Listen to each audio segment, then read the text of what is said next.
Puji Tuhan, Shalom Bapak Ibu Saudara yang terkasih dalam nama Tuhan kita Yesus Kristus.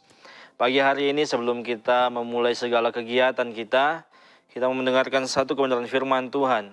Dan firman Tuhan ini adalah kelanjutan dari firman Tuhan yang sudah kita dengar di hari-hari sebelumnya. Dan biarlah setiap firman yang didengar itu dapat menjadi penguat dalam setiap kehidupan kita. Langsung saja kita lihat firman Tuhan pagi hari ini dalam kitab Keluaran. Di pasal yang keempat, dalam ayat yang pertama sampai dengan ayat yang kelima. Keluaran pasal yang keempat, ayat yang pertama sampai dengan ayat yang kelima. Saya akan bacakan dan saudara perhatikan dalam Alkitab saudara masing-masing. Demikianlah firman Tuhan. Lalu sahut Musa, bagaimana jika mereka tidak percaya kepadaku dan tidak mendengarkan perkataanku, melainkan berkata, Tuhan tidak menampakkan diri kepadamu. Tuhan berfirman kepadanya, apakah yang di tanganmu itu? Jawab Musa, tongkat. Firman Tuhan, lemparkanlah itu ke tanah, dan ketika dilemparnya ke tanah, maka tongkat itu menjadi ular, sehingga Musa lari meninggalkannya. Tetapi firman Tuhan kepada Musa, ulurkanlah tanganmu dan peganglah ekornya. Musa mengulurkan tangannya, ditangkapnya ular itu, lalu menjadi tongkat di tangannya, supaya mereka percaya bahwa Tuhan, Allah nenek moyang mereka, Allah Abraham, Allah Ishak, dan Allah Yakub, telah menampakkan diri kepadamu. Saudara yang terkasih, firman Tuhan pada pagi hari ini mengisahkan di mana seorang nabi, yaitu Nabi Musa, ketika dia mendapatkan satu perintah daripada Tuhan, ketika Tuhan mengutus dia untuk pergi ke tanah Mesir, membebaskan atau membawa bangsa Israel keluar di tanah Mesir, ada ketakutan yang dialami oleh Nabi Musa, ada keraguan dalam dirinya, di mana dia tidak percaya diri terhadap perintah yang Tuhan berikan kepada dirinya. Di ayatnya, kalau kita mundur di pasal yang ketiga, di ayat yang ke-10 sampai ayat yang ke-11, di sana dikatakan, jadi sekarang pergilah, aku mengutus engkau kepada Firaun untuk membawa umatku orang Israel keluar dari Mesir. Tetapi Musa berkata kepada Allah, siapakah aku ini? Maka aku yang akan menghadap Firaun dan membawa orang Israel keluar dari Mesir. Nah, ada satu ketakutan di dalam kehidupannya, ada keraguan yang dialami oleh Nabi Musa. Bahkan sempat terjadi tawar-menawar antara Musa dengan Allah, sehingga Allah pun marah kepada Musa. Kalau kita lihat di dalam ayat pasal yang keempat, ayat yang ke-10 sampai yang ke-14, saya akan bacakan. Lalu kata Musa kepada Tuhan, Tuhan, aku ini tidak pandai bicara, dahulu pun tidak, dan sejak engkau berfirman kepada hamba-Mu pun tidak. Sebab aku berat mulut dan berat lidah. Tetapi Tuhan berfirman kepadanya, siapakah yang membuat lidah manusia? Siapakah yang membuat orang bisu atau tuli, membuat orang melihat atau buta? Bukankah aku, yakni Tuhan? Oleh sebab itu pergilah, aku akan menyertai lidahmu dan mengajar engkau apa yang harus kau katakan. Tetapi Musa berkata, Tuhan, utuslah kiranya siapa saja yang patut kau utus. Maka bangkitlah murka Tuhan terhadap Musa dan ia berfirman, bukankah di situ Harun orang Lewi itu kakakmu? Aku tahu bahwa ia pandai bicara, lagi pula ia telah berangkat menjumpai engkau. Dan apabila ia melihat engkau, ia akan bersuka cita dalam hatinya. Saudara yang terkasih, mungkin kita belum mengetahui apa yang menjadi keinginan Tuhan, apa yang menjadi maunya Tuhan dalam setiap kehidupan kita. Tapi ada satu hal yang harus kita ingat. Dan ini terus Tuhan lakukan, terus Tuhan nyatakan, yaitu penyertaan. Ketika Tuhan mau pakai setiap kehidupan kita untuk menjadi alatnya, maka ada penyertaan yang Tuhan kerjakan di dalam setiap kehidupan kita. Dalam pasal yang keempat ayat ke-15 di sini Allah katakan bahwa dia akan menyertai Musa. Nah, terkadang seringkali kita tawar-menawar kepada Tuhan. Tuhan, kenapa harus saya? Tuhan, kenapa pilih saya? Kenapa Tuhan suruh saya? Tanpa kita sadari bahwa Tuhan sudah mempersiapkan setiap kehidupan kita. Tuhan tidak memakai orang yang hebat. Tuhan tidak memakai orang yang memiliki nama yang besar. Tuhan tidak memakai orang yang terkenal. Tetapi yang Tuhan mau pakai adalah orang-orang yang merasa tidak layak.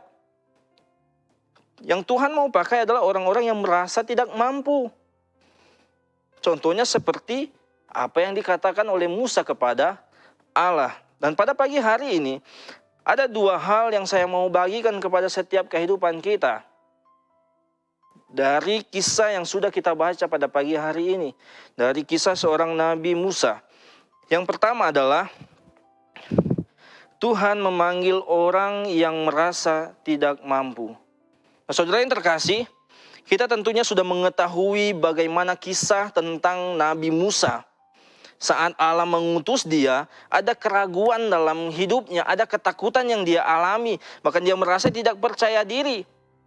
Dia merasa takut untuk ditolak ketika nanti dia pergi kepada bangsa Israel. Kalau kita lihat dalam Keluaran pasal yang ketiga, ayat yang ke-13 di sana dikatakan, lalu Musa berkata kepada Allah, tetapi apabila aku mendapatkan orang Israel dan berkata kepada mereka, Allah nenek moyangmu telah mengutus aku kepadamu, dan mereka bertanya kepadaku, bagaimana tentang namanya dan apakah yang harus kujawab kepada mereka?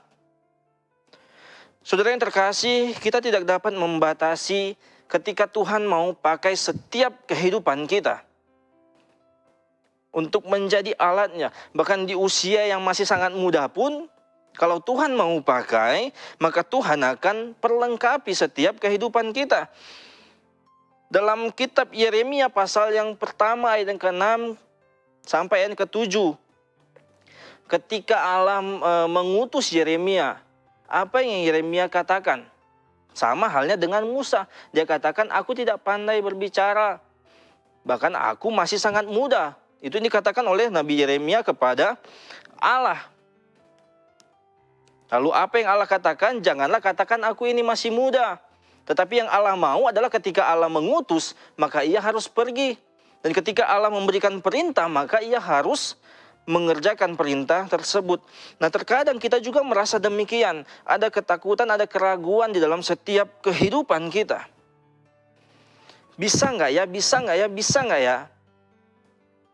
Sedangkan firman Tuhan katakan, apa yang bodoh bagi dunia dipilih Allah untuk memalukan orang yang berhikmat. Dan apa yang lemah bagi dunia dipilih Allah untuk memalukan yang kuat. Nah, kita merasa tidak berbakat, kita merasa masih sangat muda, kita merasa kita tidak pandai bicara. Tapi satu hal yang harus kita ingat, jika Tuhan mau pakai, maka Tuhan juga yang akan perlengkapi setiap kehidupan kita. Kita sudah melihat contohnya dalam kehidupan Nabi Musa. Apa yang Allah kerjakan, apa yang Allah lakukan. Allah katakan bahwa dia akan menyertai Musa dalam Musa menjalankan apa yang Allah perintahkan kepada Nabi Musa. Itu adalah hal yang pertama. Tuhan memanggil orang yang merasa tidak mampu. Dan hal yang kedua adalah, yang bisa kita pelajari dari kisah Nabi Musa, adalah Tuhan bisa memakai hal yang sederhana. Sekali lagi, Tuhan bisa memakai hal yang sederhana. Saudara yang terkasih, di dalam cerita Nabi Musa ada satu hal yang menarik, khususnya di dalam ayat-ayat pokok yang sudah kita bacakan pada pagi hari ini. Walaupun di ayat-ayat selanjutnya masih ada begitu banyak lagi hal-hal menariknya, tapi kita mau lihat dalam ayat pokok kita ada satu hal yang luar biasa yang Allah tunjukkan kepada Musa. Kita baca dalam pasal yang keempat, ayat yang kedua sampai dengan ayat yang ketiga. Tuhan berfirman kepadanya, apakah yang ada di tanganmu itu? Jawab Musa, tongkat. Firman Tuhan, lemparkanlah itu ke tanah, dan ketika dilemparkannya ke tanah, maka tongkat itu menjadi ular, sehingga Musa lari meninggalkannya. Saudara yang terkasih, tongkat Musa ini hanyalah alat biasa saja yang dia pakai untuk apa? Untuk mengembalakan kambing domba. Tetapi ketika dipercayakan kepada Allah, maka tongkat itu dapat dipakai untuk melakukan banyak mujizat. Dan terbukti Musa dapat melakukan mujizat di depan mata orang Mesir, bahkan di depan mata segenap orang Israel. Nah, saudara yang terkasih, kadang kita suka lupa dengan siapa itu Allah. Kita sering lupa siapa itu Allah, kita sering merasa ragu, kita tidak percaya diri. Atau bahkan ketakutan-ketakutan itu menguasai setiap kehidupan kita sampai kita lupa bahwa Allah mampu memakai apa saja untuk menjadi pendorong dalam kehidupan kita, dalam kita mengerjakan apa yang Tuhan perintahkan kepada setiap kehidupan kita semua. Satu ayat terakhir dalam firman Tuhan pagi hari ini, dalam Hakim-Hakim pasal yang ketiga. Hakim-Hakim pasal yang ketiga, ini menunjukkan satu bukti di mana Allah dapat memakai apa saja untuk menjadi pendorong dalam setiap kehidupan kita. Hakim-Hakim pasal yang ketiga ayat ke-31, perikop di sana dikatakan, Samgar. Sesudah dia bangkitlah Samgar bin Anat, ia menewaskan orang Filistin dengan tongkat penghalau lembu. Dikatakan dia menewaskan orang Filistin hanya dengan tongkat penghalau lembu.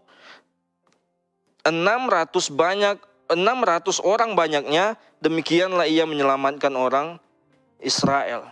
Nah, hanya dengan sebuah tongkat, Samgar dapat mengalahkan sebanyak 600 orang banyaknya. Dan pesan firman Tuhan pagi hari ini adalah orang biasa dapat dipakai oleh Tuhan dan hal-hal sederhana bisa dipakai oleh Tuhan untuk menjadi pendorong dalam setiap kehidupan kita, dalam kita mengerjakan apa yang Tuhan perintahkan di dalam setiap kehidupan kita. Maka daripada itu, berhentilah menganggap diri kita tidak mampu, karena Tuhan mampu menjadikan segala sesuatu itu kuat, dan Tuhan mampu memperlengkapi setiap kehidupan kita sebagai orang-orang yang percaya. Puji Tuhan, demikianlah firman Tuhan pagi hari ini. Tuhan Yesus memberkati setiap kehidupan kita. Immanuel, Allah menyertai kita semua.